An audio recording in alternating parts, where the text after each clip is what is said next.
Beliau jabatannya cukup tinggi loh. KSP. Anda yang ngusir ya sama teman-teman ya? Ya itu jadi memang ada acara, mereka itu buat acara pesta HAM namanya. Pesta ya? Pesta. Judulnya keren, Pesta HAM gitu. Ngapain dia datang gitu? Selama ini kita aksi, dia kenapa nggak datang gitu? Artinya ada panggung yang ingin mereka ambil di sana gitu. Oke. Makanya kami nggak berikan kesempatan di sana. Usir, suruh pulang. Jadi seakan-akan pemerintah itu punya kondisi yang baik gitu terhadap HAM hari ini gitu. Buka cerita, buka mata, buka telinga, buka hati, saatnya rakyat bicara.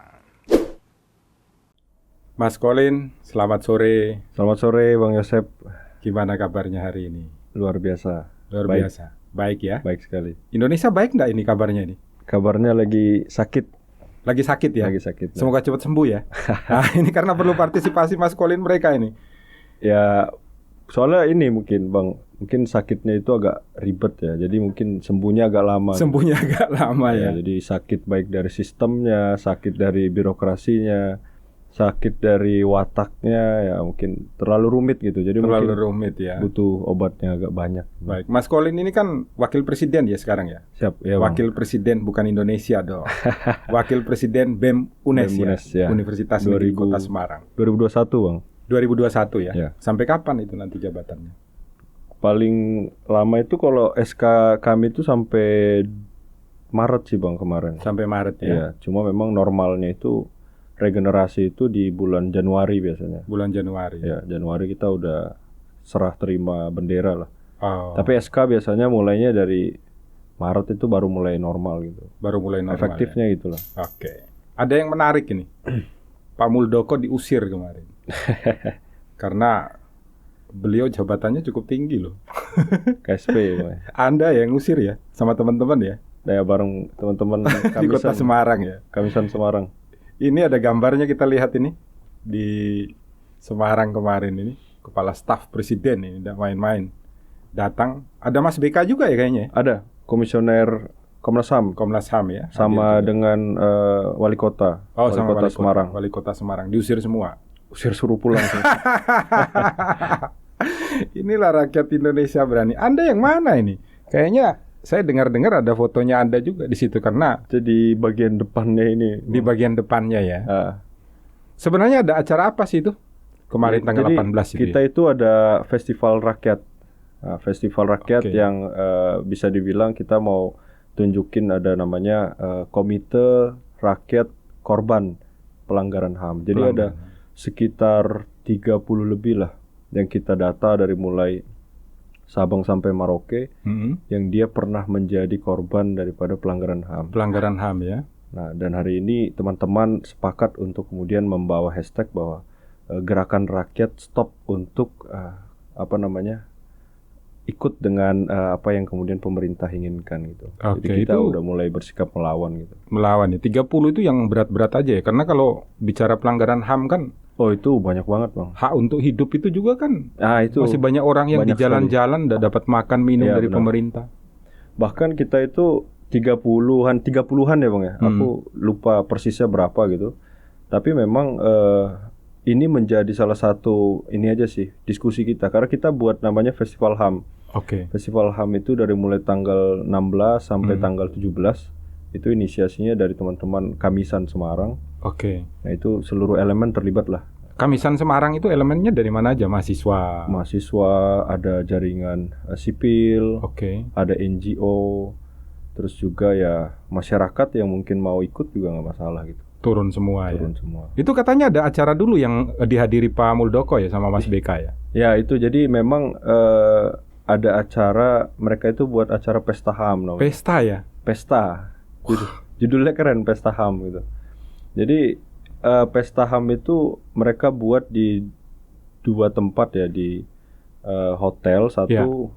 dan kedua di mallnya itu sendiri. Nah, jadi di mallnya itu ada kayak pameran expo gitu. NGO, ada ormas juga diundang, beberapa ormas di sana. Kemudian juga di hotel. Yang dipamerkan apa itu? Penanganan HAM-nya atau pelanggaran HAM-nya atau Ya mungkin biar nggak berisik aja mungkin. harusnya kan kalau memang ada pesta HAM itu Iya, berarti benar. kan yang pelanggaran-pelanggaran HAM yang sudah ditangani ya, harusnya gitu harusnya kan. seperti itu ya. Jadi diberikan penghargaan atau apa kepada siapa mereka yang berpartisipasi gitu kan. Ya. Kemudian menyampaikan apa yang sudah dilakukan pemerintah, ini malah enggak ya. Enggak, karena memang ya tujuannya buat pencitraan gitu. Jadi ya yang expo ya expo aja gitu. Orang mau datang gitu. Misalnya kayak kita lagi flash sale lah gitu, flash sale akhir tahun gitu kan. NGO itu buka stand gitu. Jadi ya kalau masyarakat mau datang ya datang. Tapi mereka yang punya kedudukan itu atau jabatan itu ya di hotel gitu. Mereka buat acara sendiri. Hotel mewah lagi ya, Wah, bintang 5. Jangan tanya lah bang. Paragon lah. Nah terus Mas Colin sama teman-teman ini kenapa sampai demo pada hari itu? Nah kita melihat bahwa ini ada sebuah apa ya, kita bisa bilang sebuah watak yang kemudian dipertontonkan itu yang secara terus-menerus ya, watak yang buruk gitu. Jadi di tengah kondisi aksi Kamisan ini sebenarnya ini bang, jadi Kamisan itu kan kita mengenang orang-orang yang mungkin dulu pernah dilanggar HAM-nya gitu, kayak Munir, Marsina, Wiji Tukul dan lain sebagainya yang kemudian termasuk mahasiswa ya? Ya mahasiswa yang reformasi di korupsi kemarin. Nah itu kita setiap Kamis itu melakukan aksi seperti itu gitu. Biasanya di Jakarta juga ya? Semua hampir di seluruh Indonesia. Di seluruh Indonesia. Ada namanya aksi Kamisan gitu. Aksi Kamisan. Nah, biasanya itu di Gubernur. Kita Oke. selalu aksi itu. Tapi hari ini memang ada yang punya kabar kalau ada pesta HAM, tuan rumahnya itu Semarang. Oke. Tuan rumah Semarang dan letaknya di Paragon. Oke. Makanya akhirnya teman-teman melihat, mencari tahu lah ini apa yang mereka lakukan gitu.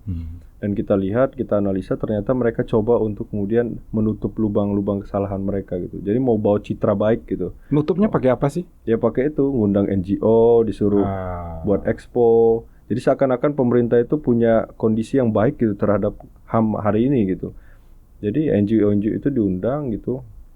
Terus ormas-ormas diundang gitu dengan tajuk ya kita sedang bicara soal HAM gitu. Soal HAM ya. Pemerintah hadir untuk masyarakat dalam hal penyelesaian pelanggaran HAM gitu. Kemudian Anda dan teman-teman demo di situ. Nah, kita demo. Jadi malamnya itu kita demo, kita masukin surat Polrestabes itu ya. Orang Polrestabes tuh nelpon terus gitu kan, dia bilang, "Mas, maunya apa?" gitu. Oh, ditanya gitu maunya apa? Kenapa nggak di Tugu Muda gitu? Atau padahal itu haknya kalian loh ya. Nah, iya. Sebagai warga negara kan kita semua tuh. Ya, makanya kan sebenarnya biasanya kan kita di gubernuran. Ya. Nah, ini di di Signature Park itu ya, di depan Paragon itu ya. Mereka bilang jangan di situlah, pindah aja di tempat biasa gitu. Oh, disuruh pindah, jangan di situ karena ada pejabat mau datang. Ya, karena pejabat. Takut juga ya polisi sama pejabat nanti dilihat. Padahal itu kan harus didengar itu. Iya, memang karena ya sebenarnya lebih lebih punya nilai itu ya teman-teman yang hari ini melakukan aksi kemarin gitu. Karena ya kami itu bawa kajian banyak gitu kan, kajian pelanggaran HAM mulai dari kasus Tanjung Priok, mulai Petrus, ada juga genocide gitu. Nah, itu semua kita bawa gitu. Pelanggaran di Papua juga banyak mungkin ya. Pelanggaran Papua juga kita sampaikan gitu. Bagaimana kemudian hari ini terjadi militerisasi di daerah Papua itu juga kita sampaikan, dan kami rasa apa yang teman-teman hari ini lakukan dan sampaikan itu lebih memiliki makna dibandingkan mereka yang menghabiskan uang banyak untuk pesta. Untuk pesta. Wah, itu kan apalagi KSP ya Bang ya. Ya, betul. Oh, itu betul. pasti kan standarnya pasti udah VVIP lah. Nah, ceritanya kenapa kok sampai Pak Muldoko itu bisa kemudian datang di situ? Nah, kita nggak tahu ya. Kita kan biasa aksi aja ya Bang ya. Oke. Jadi memang kadang-kadang teman-teman di masyarakat juga saya rasa perlu disampaikan juga gitu, bahwa hari ini aksi itu bukan kita bicara soal harus audiensi atau harus goal hari itu, enggak juga gitu. Kadang-kadang kita melakukan aksi itu ya sebagai pengingatan juga. Misalnya kita aksi nanam pohon gitu ya, kita mengingatkan bahwa hari ini terjadi ya. Jadi enggak harus yang outputnya itu. Nah, jadi banyak orang yang kemudian bilang, "Loh, kok Pak Muldoko datang kok malah diusir gitu." Terus kalian mau aksi mau ngapain gitu. Nah, kadang-kadang kita kesel juga gitu, kok masih ada orang yang belum open minded di sana gitu. Nah, kenapa sampai Anda sama teman-teman itu kemudian mengusir Pak Muldoko? Ya, kenapa tidak diberikan hasil analisa itu sama beliau supaya nanti bisa disampaikan kepada pemerintah, kemudian penanganannya menjadi baik. Nah itu permasalahannya seperti itu Bang. Jadi yang biasa ditemui itu memang kita kalau bicara soal hasil analisa kebijakan atau mungkin kajian yang teman-teman buat itu ya udah sering banget kita kirim gitu. Bahkan ya bukan cuma di hari HAM aja gitu. Karena aksi Kamisan itu kan namanya aksi Kamisan gitu, Setiap Kamis. hari Minggu, Setiap hari Kamis. satu minggu hari Iya, Kamis itu Kamis. pasti turun ke Pasti jalan. turun ke jalan dan kita selalu minta itu pemerintah. Ini ada ada kondisi korban pelanggaran HAM yang belum selesai. Gimana penyelesaiannya itu kan sampai terus-terusan kita lakukan gitu. Tapi kan sampai hari ini nggak pernah gitu. Jadi ibaratnya kita mau melihat gitu, ngapain dia datang gitu. Selama ini kita aksi dia kenapa nggak datang gitu. Artinya ada panggung yang ingin mereka ambil di sana gitu.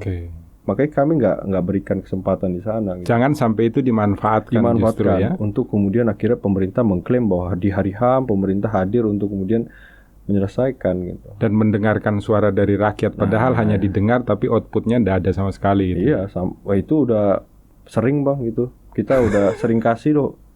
Jadi bukan kemudian akhirnya kita nggak realistis gitu. Kita buat saya dengar-dengar katanya itu. kalau aksi di Jakarta Pak Muldoko juga sering datang ya. Iya sering. Jadi nggak tahu ya kenapa ya Pak Muldoko ini mungkin senang gitu ya ketemu mahasiswa atau memang belum ada kesibukan gitu. Jadi, kemarin kita waktu aksi di Jakarta gitu, evaluasi 2 tahun kabinet Jokowi Ma'ruf itu, ya yang menemui Pak Muldoko juga. Pak Muldoko juga. Tapi ya kembali lagi teman-teman BEM seluruh Indonesia itu. Aspirasinya disampaikan secara tertulis kepada beliau itu.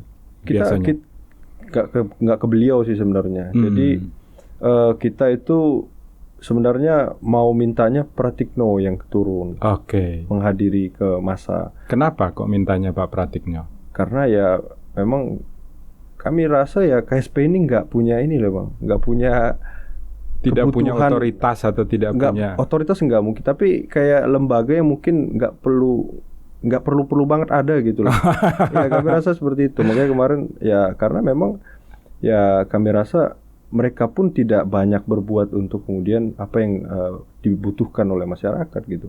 Pernah tidak demo gitu sudah disiapkan secara tertulis mungkin dalam bentuk hasil penelitian. Jadi ketika kalian demo itu kan ketika pemerintah ada perwakilannya itu bisa langsung diserahkan ini hasil analisa kami. Oh, itu ada Bang. Makanya kemarin itu waktu kami evaluasi 2 tahun Jokowi Ma'ruf itu kami dengan konsepnya itu bukan aksi massa saja gitu. Tapi kami itu buat sidang rakyat namanya. Sidang rakyat yang sistemnya adalah kita kayak parlemen jalanan lah gitu. Jadi kita panggil hakim ininya dari mahasiswa gitu. Kita panggil, kita undang gitu. Jokowi berserta dengan menterinya semua untuk kemudian menjelaskan permasalahan yang ada dan menjawab. Kita undang semua. Tapi mereka harus hadir di jalanan gitu. Dengan kajian yang kami bawa gitu. Ini kami punya kajian, isu lingkungan ada permasalahan di bla bla bla gitu. Isu tentang pendidikan di sini, isu tentang HAM di sini, ya kita udah sampaikan itu. Gitu. Yang diharapkannya seperti itu ya? Diharapkannya mereka datang dan kita ada diskusi. Ada diskusi ya? Nah, tapi kebanyakan kan enggak. Karena ini negara demokrasi ya. Kan? Benar, itu yang jadi mereka mendengarkan, kemudian hasilnya itu nanti mereka mau melakukan apa? Itu yang sebenarnya ingin kami minta gitu. Tapi kan pada faktanya kebanyakan pejabat itu ketika hadir ke mahasiswa, ketika ke masa aksi itu ya sekedar untuk kemudian pencitraan gitu. Pencitraan, hanya bicara doang gitu ya. Ya kami pemerintah kemudian normatif lah. Normatif bahasanya. Ya. Harusnya mereka lebih banyak mendengar, kemudian hasil daripada kajian Anda semua itu diimplementasikan pelaksanaannya seperti apa gitu kan. Itu sebenarnya. Dan harusnya ada ngomong ya, saya nanti siap ya. Ini dari Anda semua nanti kita pertanggungjawabkan dalam jangka waktu 2 bulan, 3 bulan atau apa gitu kan harus ada ya. Malah kita kalau setiap ada isu ya, Bang ya, kita itu selalu minta gitu. Kayak kemarin itu terkait dengan isu peternakan ya, tentang bahan pangan daripada peternak-peternak itu, ya kita kasih deadline gitu, kita kasih fakta integritas kalau memang ini harus diselesaikan dalam tempo waktu berapa lama. Itu kita kasih gitu. Makanya teman-teman pun siap untuk kemudian mengawal gitu apabila memang dibutuhkan. Tapi kan selama ini kita nggak pernah dilibatkan gitu. Tidak pernah dilibatkan. Tidak pernah dilibatkan. Padahal untuk membangun Indonesia lebih baik itu perlu partisipasi kita semua ya. Jelas itu. Termasuk Anda sekalian kan? Iya harusnya. Iya. Tapi kan selama ini enggak. Tidak ada sama sekali. Nah, ceritanya waktu Muldoko diusir marah enggak dia? Mukanya pakai masker ya, jadi mungkin kita Nggak kelihatan analisanya ya? agak susah. Oke. Jadi kita lagi proses itu lagi orasi ya. Ah, Orasi tiba-tiba ada satu orang pakai baju biru itu datang menghampiri Korlap waktu itu. Ya. Korlapnya itu Menko saya Pak, ya. Mas Ajis lah. Dia Ada istilah Menko juga ya? Menteri itu ya? Ya, Oke. Menko menteri ada. Oke. Kalau di BEM itu. Di BEM itu ya. Jadi nyamperin, Mas ini Pak Muldoko mau datang. Ah.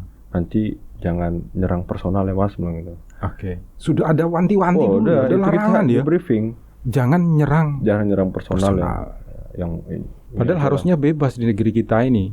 Pak Presiden aja sudah perintah loh. Sekalipun ada pejabatnya disindir apa, ndak boleh itu diproses. Ya makanya secara itu hukum. kita jadi di briefing secara singkat gitu. Oke. Kira datanglah itu rombongan, kita dengan kondisi panas ya Bang ya. Panasnya kepala, panasnya hati sama panasnya udara itu Iya. bercampur gitu. Jadi satu ya. Nah, dia Padahal datang, musim hujan ini aja bisa iya, panas makanya katanya. itu dia datang dengan seakan-akan wah pahlawan gitu kan. Kanan kirinya semua didampingi. Dikawal sama Kapolrestabes juga itu ya. Wah, semua Ada gambarnya ini.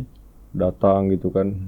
Seakan-akan kita undang gitu kan. Oke. Seakan-akan kita undang padahal Tidak diundang. nggak diundang sama Oke. sekali. Jadi setelah ada pesan-pesan singkat dari utusannya, kemudian Pak Muldoko datang. Datang ya. Terus Oke. kita bilang, jadi ada yang buat ini sih yang Kok bisa sampai Pak Muldoko pegang mic itu gimana ceritanya? Kok dikasih? itu jadi ya mungkin diminta sama Pak Hendi. Oh, diminta sama jadi Pak Wali Kota. Pak Wali Kota minta, Ya. Mas ini kasih langsung dia ngasih. Dia yang ngasih. Padahal Iya, kita udah bilang kita nggak terima, jangan kasih panggung. Jadi ketika dia masih di jalan itu kita sampaikan gitu, jangan kasih panggung untuk pelanggar HAM. Oke. Kita bilang tidak ada tempat untuk pelanggar HAM. Tapi dia tetap datang gitu kan. Ya mungkin dia nggak tahu iklim Semarang mungkin juga keras gitu kan. Oke. Jadi ya dia beranikan diri untuk datang. Ya kita bilang. Jadi kalimat pertama dia bilang, teman-teman sekalian, terus ada yang nyeletuk, Bang. Kami bukan teman Bapak. Oke. Nah itu yang jadi viral itu. Oh, Nah, gitu ya. Di Twitter sama di Ya. beberapa media mainstream lah. Mm. Kami bukan teman Bapak gitu. Termasuk juga yang kami agak sedikit kecewakan ya. Jadi ada Mas BK juga di sana gitu. Oke. Komnas HAM yang seharusnya memang kita fokus untuk kemudian penyelesaian isu-isu pelanggaran HAM, tapi malah dia ikut berpartisipasi dan memberikan fasilitas yang mewah Apakah gitu. bisa dimengerti kalau Mas BK itu juga bisa menjadi fasilitasi kan antara Anda semua dengan korban pelanggaran HAM untuk bisa dekat dengan pemerintah, maka dia harus menaruh posisi kan di tengah, jadi mengawal. Ya, saya kurang paham ya, Bang. Saya nggak mau berasumsi, tapi kami sedikit kecewa gitu. Ya. Karena ya seharusnya yang dihadirkan itu ya korban pelanggar HAM gitu. Korban pelanggaran HAM gitu. Kalau Jadi- memang dia benar-benar serius ya mau menangani HAM gitu, hadirkan aja itu beberapa orang korban pelanggaran HAM, ketemukan dengan KSP ini atau mungkin dengan presiden gitu. Biarkan mereka berdialog. Bukan kemudian akhirnya orang yang punya kebijakan tapi tidak merubahnya ke arah yang lebih baik, tapi diberikan kesempatan gitu. Oke, dan Sama aja. pertanggungjawabannya negara seperti apa kepada mereka kan Iya begitu, benar kan? itu. Makanya kita bilang ya negara hari ini ya negara yang punya kebijakan yang paradoks gitu. Iya, jadi saya cukup tertarik itu Anda bilang tadi harusnya di dalam pesta HAM ini yang dihadirkan keluarga para korban. Ya, korban itu yang diberikan dialog. Padahal kan mereka punya kesempatan untuk ketemu dengan KSP mungkin ya, dengan presiden gitu. Malah itu Mendengarkan langsung ya. suatu hal yang cukup baik gitu dan progresif gitu, tapi tidak diberikan gitu. Malah yang dihadirkan pejabat-pejabat yang jauh dari kata terjadi pelanggaran HAM. Ya hanya mencari panggung lah itu saya Jadi istilah sepakat dengan seremonial gitu, Bang. Makanya Baik. kita nggak terima mereka Anda. Saya datang. dengar-dengar katanya ada yang mau disampaikan buat kita, apa itu? Hasil Nah, jadi demo memang kemarin. ada siaran pers sebenarnya teman-teman itu Ya kita ada 2 hari ya Bang ya. 2 Ya. hari mulai tanggal 16 sampai 17 itu. 16, 17, 18 yang kejadian ngusir 18, Pak Muldoko ya. itu ya. Nah jadi memang siaran persnya adalah yang pertama itu aksi Kamisan rakyat itu panggungnya rakyat gitu. Oke. Bukan tempatnya oligarki.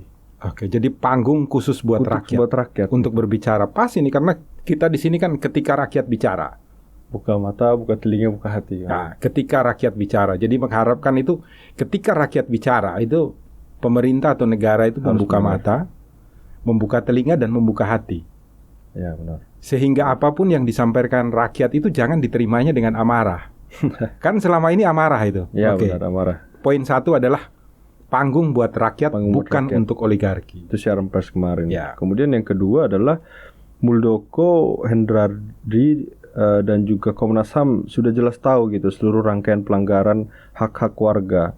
Jadi yang kami minta adalah lebih baik mereka segera untuk kemudian mengerjakan tanggung jawabnya untuk memenuhi hak tersebut gitu. Oke. Bukan malah kemudian fokus untuk membuat kegiatan yang seremonial itu tadi gitu. Oke. Itu poin kedua. Poin Kemudian kedua.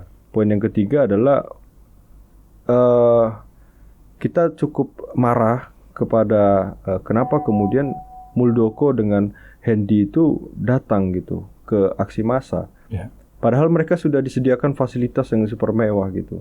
Super mewah di hotel itu. Ya. Dan kenapa kemudian masih mau mencuri panggungnya masyarakat gitu. Oke. Itu juga yang menjadi salah satu hal yang membuat kami itu tidak setuju betul lah ketika dia datang untuk kemudian mau ambil mic mau ngomong gitu. Oke. Itu juga salah satunya. Kemudian yang keempat, Ini saya potong dulu yang Ya. poin 3 ini menarik ini. yo, Karena katanya jangan sampai mengambil panggung itu. Tapi apakah tidak dilihat bahwa mereka juga itu kan tujuannya Anda supaya nanti bisa tersampaikan semua keinginan dari apa yang Anda mintakan. tapi ya gitu Bang. Jadi kita mungkin punya rasa pesimis yang cukup tinggi gitu terhadap pemerintah hari ini. Karena selama ini bukan cuma hari ini teman-teman itu menyuarakan untuk segera menyelesaikan kasus HAM gitu. Bahkan pernyataan Jaksa Agung waktu di di rapat dengar pendapat dengan DPR itu menyatakan bahwa Semanggi 1 dan Semanggi 2 bukan kasus pelanggaran Bukan HAM. kasus pelanggaran HAM, padahal itu berat. pelanggaran HAM itu. Nah, itu juga menjadi salah satu bentuk bahwa hari ini kami punya mosi tidak percaya kepada pemerintah gitu. Bahkan dengan parlemen itu sendiri. Saya sepakat itu justru menjatuhkan presiden kalau itu. Ya benar Bang. Karena itu harus dicari siapa. Nah, itu Dan paling bagus memang Pak Jokowi agar citranya ketika nanti selesai jabatannya ya. semuanya sudah tuntas dulu gitu loh. Tapi yang kami sesalkan itu sih Bang. Jadi di akhir periodenya Pak Jokowi justru bukan kemudian untuk Masih 3 berusaha. tahun, masih 3 tahun Mas kan Colin. kira-kira Mudah-mudahan bisa gitu kan. ya kan tahun depan kan udah ini udah mulai panas gitu. Sudah mulai panas orang lain, Pak Jokowi tetap kerja. Tetap kerja ya. Harapannya dan mudah-mudahan dengan Rumah Pancasila bisa didengar kemudian ada perubahan gitu. Makanya Ya, kami kami undang Mas minta. Colin pertama di sini. Kami minta itu sih sebenarnya. Jadi ini kan kalau kita berangkat dari kontrak sosial Thomas Hobbes itu kan Ya. kita bilang bahwa ada hak dan kewajiban. Betul. Jadi ketika masyarakat sudah bayar pajak, Ya. masyarakat sudah menjalankan kewajibannya. Betul. Ketika kami meminta hak kami seharusnya itu yang kemudian diberikan gitu. Betul. Dan kalau kita sudah sepakat bahwa negara ini punya supremacy of law itu ya salah satu parameternya adalah penyelesaian terhadap permasalahan HAM dan Permasalahan HAM perlindungan- yang ada di. dan perlindungan HAM Ya, gitu. Dan kami minta itu gitu. Oke, itu poin yang ketiga. Poin keempat. Yang terakhir, poin keempat itu bahwa masa aksi Kamisan Semarang itu melakukan aksi berdasarkan cerita rakyat dalam 2 hari, 16 dan 17, dan menyatakan sikap dengan jelas bahwa gerakan rakyat berhenti kooperatif terhadap rezim kapitalisme oligarki, termasuk memberi panggung kepada para oligarki. Oke. Jadi memang 2 hari ini kita menampilkan apa aja yang kemudian pemerintah lakukan terhadap pelanggaran HAM. Jadi ada festival itu, kemarin itu kita undang beberapa orang juga menyampaikan juga dan juga kita tampilkan gitu. Ini ada kasus misalnya Randy yang ditembak Ya. waktu aksi demonstrasi, kemudian berapa orang yang kemudian akhirnya dipenjara pada saat reformasi di korupsi, kemudian aksi pelanggaran HAM juga pemberangusan ruang hidup. Teman-teman Semarang yang hari ini masih mengawal gitu, bagaimana kemudian proyek strategis nasional di Wadas itu yang akhirnya akan menghancurkan berapa ratus kepala keluarga di sana dengan mengambil batuan andesit di sana gitu, menggusur. Kemudian kasus Tambak Rejo di daerah itu masih di daerah Jawa Tengah gitu, dan teman-teman juga yang kami undang itu bercerita masing-masing di daerahnya potret pelanggaran HAM hari ini seperti apa gitu. Iya, karena kalau berbicara pelanggaran HAM hampir tiap hari terjadi di rumah Indonesia. Benar. Kayak yang penembakan terhadap anak buahnya Habib Rizik di kilometer berapa itu. Oh iya benar itu menurut saya juga termasuk pelanggaran HAM itu. Karena saya bertemu langsung dengan yang melakukan proses penyelidikan dan penyidikan dari Mabes Polri itu. Kebetulan 2 minggu yang lalu ke rumah Pancasila ngobrol ya. Itu memang ditembaknya di dalam mobil gitu. Kejar-kejar itu ya Bang? Iya, ditembaknya di dalam mobil karena ada kelalaian daripada oknum polisi untuk memborgol mereka sehingga ada perlawanan, ditembaknya dalam mobil. Ya. Itu pelanggaran HAM juga. Belum lagi yang orang-orang yang di jalan ya, tidur apa segala macam, tidak punya rumah, tidak bisa makan minum, itu termasuk pelanggaran HAM loh. Iya. Karena hak utama manusia itu kan bisa makan minum itu kan, dapatkan pendidikan, perawatan. Itu ikut diperjuangkan enggak sih? Itu juga menjadi bagian perjuangan gitu. Karena banyak yang sudah lalu tidak boleh dilupakan, harus diperbaiki memang, dipertanggungjawabkan, betul, saya sepakat. Gitu. Tapi ada juga yang berjalan gitu loh tiap hari. Ya, itu menjadi bagian daripada perjuangan teman-teman. Makanya ketika ada wacana mau revisi Undang-Undang ITE, yang kami minta itu ya bebaskan dulu orang-orang yang kemudian dijerat dengan Undang-Undang ITE secara sewenang-wenang gitu. Itu yang kami suarakan pertama kali gitu. Iya, karena kalau namanya negara demokrasi dan semua peraturan perundang-undangan bebas loh menyampaikan pendapat dimanapun. Itu kan menjadi bagian daripada hak konstitusi warga negara. Itu yang kemudian kami soroti gitu. Dan wajib dikawal polisi, dilindungi gitu loh. Omong apapun tidak boleh dipenjara gitu. Sekarang kan udah ada polisi. Iya, kecuali merusak fasilitas publik. Ya, jadi sekalipun Anda semua menyerang personal ya, nyerang presiden, nyerang Pak Muldoko, nyerang siapapun harusnya tidak boleh ketika itu dilakukan di dalam sebuah demonstrasi. Tidak boleh untuk dipidanakan. Harapannya sebenarnya Mas, dari kegiatan setiap Kamisan itu kan setiap minggu nih kontinu dilakukan. Anda dan teman-teman juga di Semarang, kadang datang ke Jakarta. Sudah ada perubahan enggak sih terhadap penanganan HAM? Perubahan belum sih. Kalau dibilang belum ya memang belum, dan bahkan kami bisa mengatakan tidak ada progres gitu. Oke. Ya ini menjadi salah satu kekecewaan juga dari masyarakat gitu. Janji-janji yang kemudian ditawarkan gitu itu tidak pernah diselesaikan gitu. Bahkan cenderung kasus-kasus itu ditutup. Ditutup untuk kemudian tidak dibuka kepada publik. Hasil analisa Anda dan teman-teman itu sebenarnya kenapa sih kok pemerintah ini enggan betul untuk mencari pelaku-pelaku pelanggaran HAM itu kemudian diberikan hukuman? Kok setiap saat ketika ada pelanggaran itu hilang begitu saja seperti ditelan bumi? Jadi kalau kata Levitsky sama Ziblatt itu di bukunya How Democracy Dies itu, dia bilang bahwa pemerintah kita ini hari ini demokrasinya mundur ke arah otoritarianisme gitu. Dan kita memegang sebuah sistem, bukan sistem yang demokrasi lagi, tapi ya ada namanya faithful alliances itu, Bang. Jadi pemerintah itu ya berselingkuh dengan kaum pemodal gitu. Makanya hari ini kalau dibilang kita udah reformasi ya enggak juga gitu. Reformasi itu hanya mengganti kepala gitu. Tapi kaki, tangan dan badannya itu masih kokoh gitu. Dan saya rasa kenapa kemudian hari ini pelanggaran HAM itu tidak selesai ya karena memang itu. Karena orang-orang yang mau menyelesaikan adalah mereka yang terlibat di dalam. Mereka yang terlibat di dalam. Ya, karena Orde Baru ya kita bilang ya, Orde Baru itu ya bisa dilihat komposisi kabinet itu hari ini ya orang-orang yang punya pelanggaran di masa lalu juga gitu. Saya mungkin nggak bisa nyebutin orangnya gitu. Iya, tahu lah. Semua orang juga pasti tahu lah siapa-siapa aja mereka yang siapa Watim Pres yang sekarang, gitu.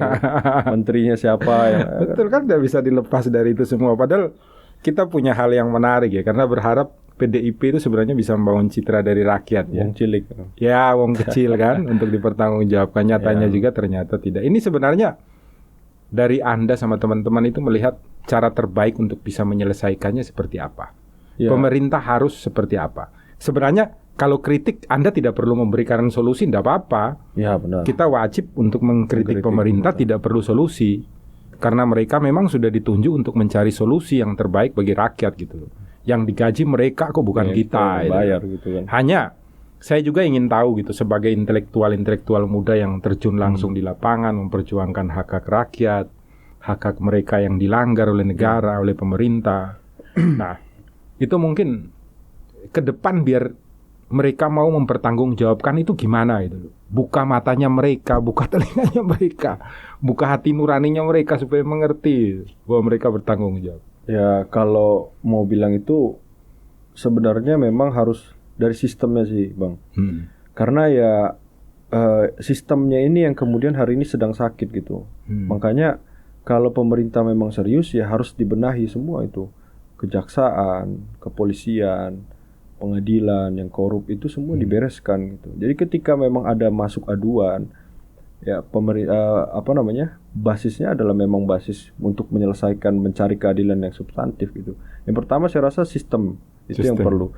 Kemudian yang kedua adalah saya rasa kesadaran itu sendiri harus dibangun di ketika mereka ingin kemudian bicara soal HAM gitu. Karena ya selama ini kesadaran itu belum terbangun dari masing-masing orang gitu. Sehingga akhirnya mereka menganggap ya sudah berlalu gitu. Itu bukan menjadi bagian mereka hari ini gitu. Jadi kesadaran itu yang kemudian juga menjadi permasalahan. Kemudian yang ketiga adalah jangan kemudian melibatkan orang yang punya permasalahan dengan atau bahkan punya indikasi pernah melakukan pelanggaran HAM kemudian untuk menyelesaikan permasalahan HAM gitu.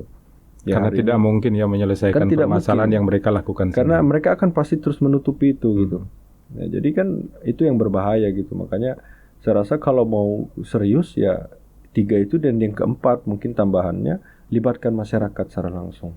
Anda masih yakin enggak Pak Jokowi bisa menuntaskan itu kalau mendengar? Kalau mendengar, membuka hati dan matanya ya saya yakin bisa. Yakin bisa ya, karena kita lihat ada banyak ya prospek. Kalau tadi kan Anda bicara mengenai pakan ternak, ini kan juga hak asasi manusia. Mereka yang berkecimpung di situ tidak bisa hidup kalau pakan ternaknya terlalu mahal. Ya, itu kemudian di Blitar itu kan ada yang bawa spanduk, sekalipun ditangkap polisi karena anda netizen itu, kemudian presiden dengar kan dikasih hadiah jagungnya juga turun harganya, panggil oleh presiden. Ya memang itu sih Bang. Jadi memang kalau memang serius ya ingin menyelesaikan permasalahan ya harus ke masyarakat gitu. Jadi harus mendengarkan langsung. Harus mendengarkan langsung karena presiden juga mengalami sendiri kan, dari kecil hidup di Solo kan, seharusnya di sungai, harusnya mengerti betul kan apa yang diinginkan wong cilik ya. Iya kan? Ya, makan minum yang teratur, tidak terlalu banyak birokrasi lah. Ya, terlalu kaku ya. Nah, ada yang menarik juga, Anda perjuangkan enggak? Sekarang ini kan bansos itu, kalau Anda enggak vaksin, enggak dapat bansos itu kan pelanggaran HAM juga, padahal negara, pemerintah diwajibkan dong pelihara orang miskin, orang enggak mampu, enggak punya kerja. Kalau itu masuk tidak di dalam itu udah jadi bahasan lama sih Bang, dan itu terus juga kami suarakan gitu. Jadi kami mulai menelisik awal itu ada pelanggaran itu di pendidikan. Jadi bagaimana kemudian hari ini pendidikan kita yang kemudian misalnya saya bayar UKT full gitu ya Bang, tapi saya dapat fasilitasnya setengah, kan nggak fair dong. Nah, kita kuliahnya online tapi kita nggak gunain fasilitas, kemudian uang itu tetap dipakai gitu. Dari situ kita kembangkan gitu.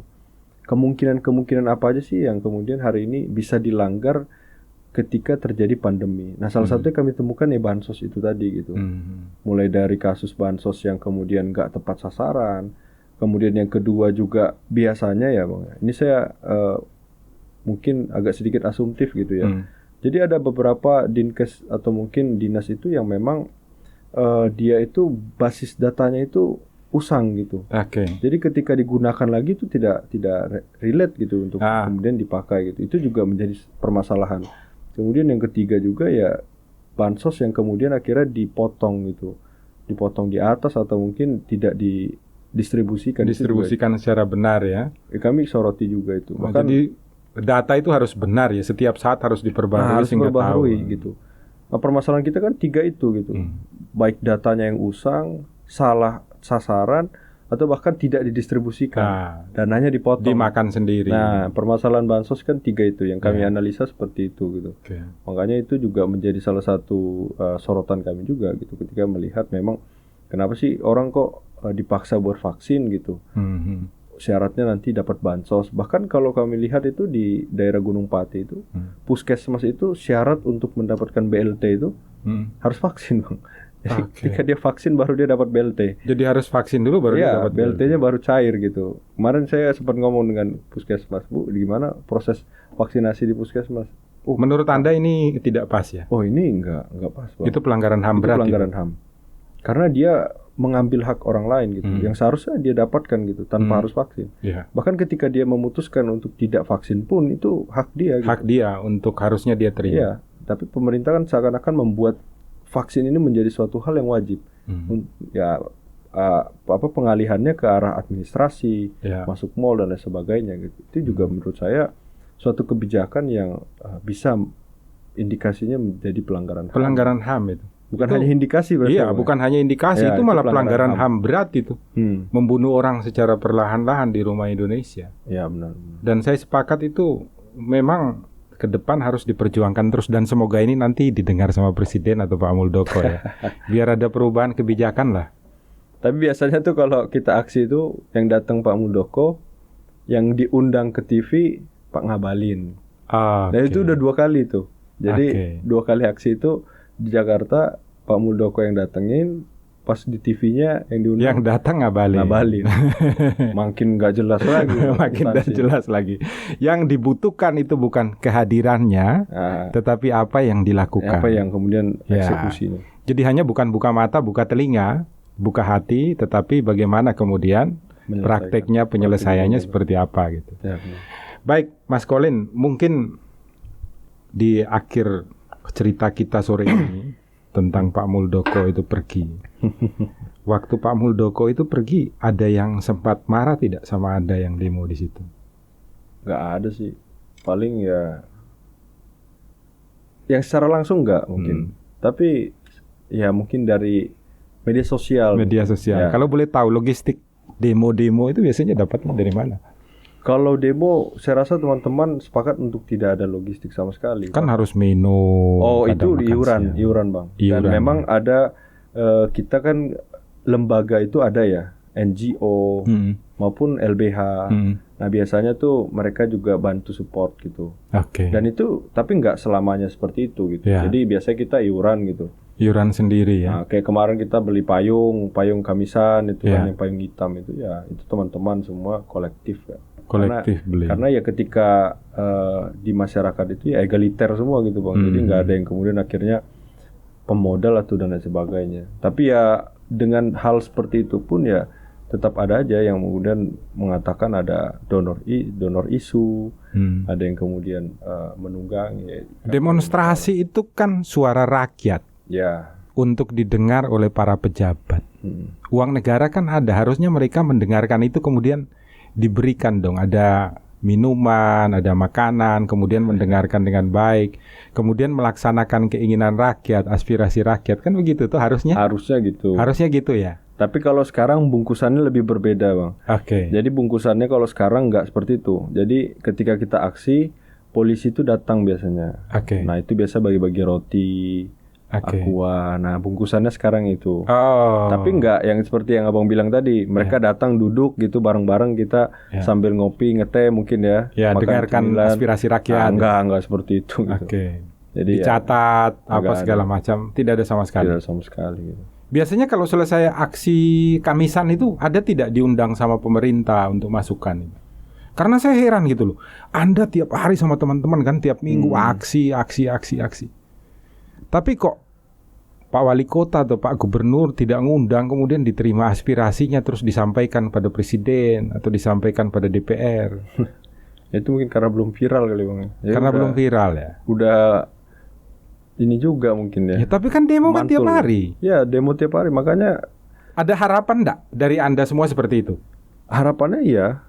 Tapi kami tidak berharap kemudian akhirnya mereka memanggil untuk seremonial gitu. Oke. Jadi untuk ngambil konten, tapi ya kalau memang serius ya selesaikan aja gitu. Nggak perlu dipanggil sebenarnya. Kami nggak perlu untuk harus hadir di ruangan menyampaikan, karena kami rasa itu udah menjadi sebuah hal yang kemudian dibicarakan terus-menerus. Gitu. Tapi kalau hadir di ruangan kan lebih dapat dipertanggungjawabkan.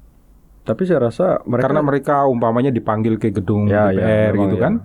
Kemudian Anda hadir, ini yang kami sampaikan kemarin nih, minta nih.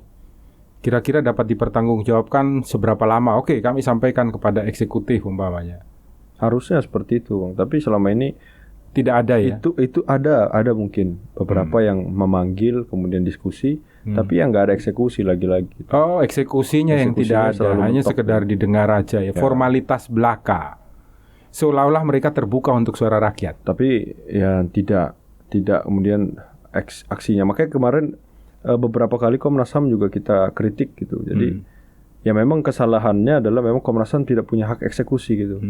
Dan beberapa kali rekomendasi mereka kan ditolak gitu. Itu juga menjadi satu permasalahan juga gitu.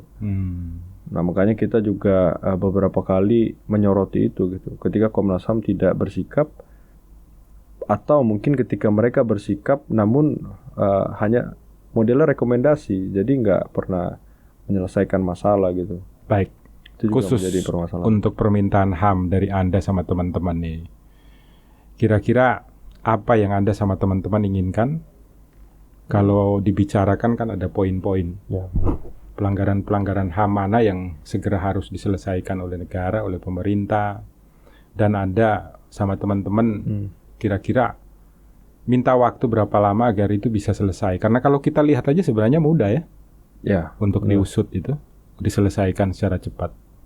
Apa itu kira-kira dari teman-teman? Yang aksi Kamisan. Bagi kami ya hak asasi itu dekat dengan kita gitu.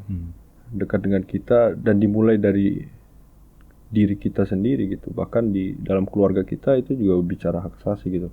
Gimana antara ayah, ibu, kakak dan adik punya kesempatan yang sama, akses to justice yang sama gitu. Itu tanpa diskriminasi, itu juga bicara soal HAM gitu.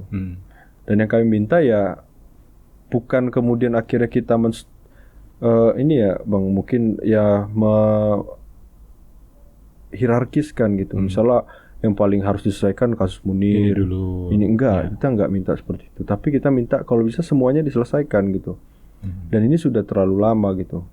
Dan saya rasa pemerintah dengan seluruh alutsista yang mereka miliki, dengan seluruh komponen yang mereka miliki, perangkat, seharusnya bisa menyelesaikan dengan cepat gitu.